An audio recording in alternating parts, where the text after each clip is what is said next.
Hello ladies and gentlemen, greetings MechWarriors. Welcome back to another episode of TTB in MechWarrior Online. And today I decided let's take out the ye old Kodiak KDK-3 out for another stroll with a good old classic Dakka build, 2 Clan Ultra AC5s and 2 Clan Ultra AC10s for maximum fun.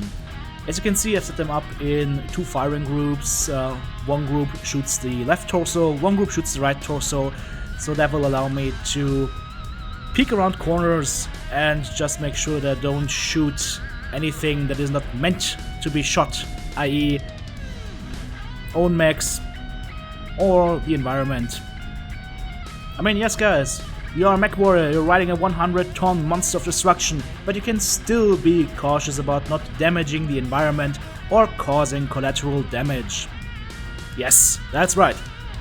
So, we're currently running around on Mining Collective, trying to find the enemy, which we found right here, Alpha, a cicada in the distance. But that doesn't give us that much information. We know the location of one enemy, but the rest of them are probably in the D5 area. And so we'll just try and close up with our team here. Make sure that we stick together and not get separated. And I decided at that point, well, maybe we'll try something different this time. Let's try ahead and go ahead and just go around the corner and circle back and see what happens. I mean, this Kodiak runs at 70 kph. That is very fast for a 100-ton assault mech. So you can do this in this kind of mech. With a 48 kph mech, I wouldn't try this because it'll take ages until you finally arrive. But with my Kodiak, I'm confident that I'll be there in time and be able to make an impact on the battlefield. And from the way that our team is positioning themselves, you can see that the enemy is around the D5, D4 area. We're building up a good old firing line against them, so myself coming from the side here is going to be pretty nice and will allow me to flank and run in behind them and take him down, hopefully. And here we have our first customer, Target Charlie, an ice ferret that unfortunately manages to run away and still keep both its side torsos intact. But his friend here in the Thunderbolt, not so lucky. Bad choice dropping down here into enemy mechs. That was a tactically bad decision, and it allows me to go ahead and pound him down from a distance.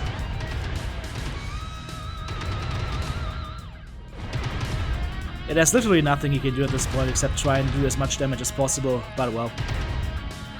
I don't care. You, my dear friend, you're going onto my chalkboard. Yeah, strike 1 for TTB.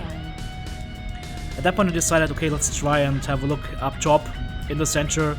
There's a slightly damaged Highlander up there, as well as another enemy. It's Charlie again, the ice ferret. Well, I think you can forget about him for the time being. Let's just try and support our teammate here by laying down some fire on that Highlander, who oddly decides to try and rocket man away to safety, but if you're turning your back to a angry Kodiak, not a good choice. And this guy's like, oh no, oh shit, that Kodiak again! Yes, exactly, that Kodiak again. And the thing is, had he gone in a straight line and not stopped to turn around or move forward, he might actually have escaped. But since he stopped and reversed direction, that allowed me to get in more shots and just pop him, basically. At that point I'm wondering, is this guy like in my range or not? Trying to look at the rangefinder compared to the distance that it's showing for the enemy. And I saw, okay, he's on the other side of the building, so that's fine.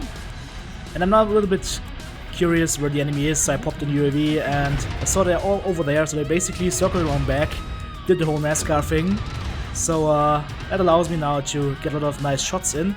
And at this point, my mouse just stopped working. Maybe some dust to the sensor or whatnot. Basically, I couldn't do much at this point, so I just walked back, blew inside the mouse sensor, and hoped that would fix things. And it did, which is good for me.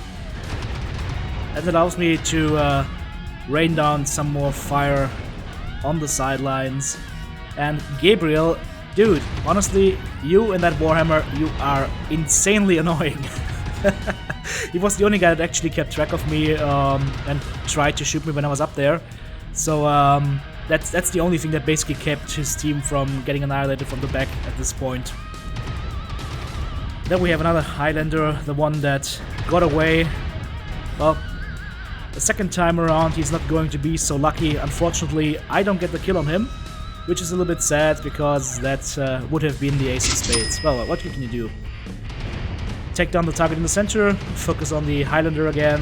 He's insanely tanky in that mech. I mean, this aiming of mine also didn't help because I was hitting the side torso with that last volley, one at the center. Oh well. Gabriel, I'm sorry dude, you're going down this time. Well.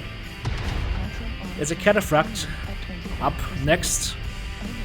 And he's pretty fresh, but I decided to just go for the center torso and just not give a damn, just shoot right through that.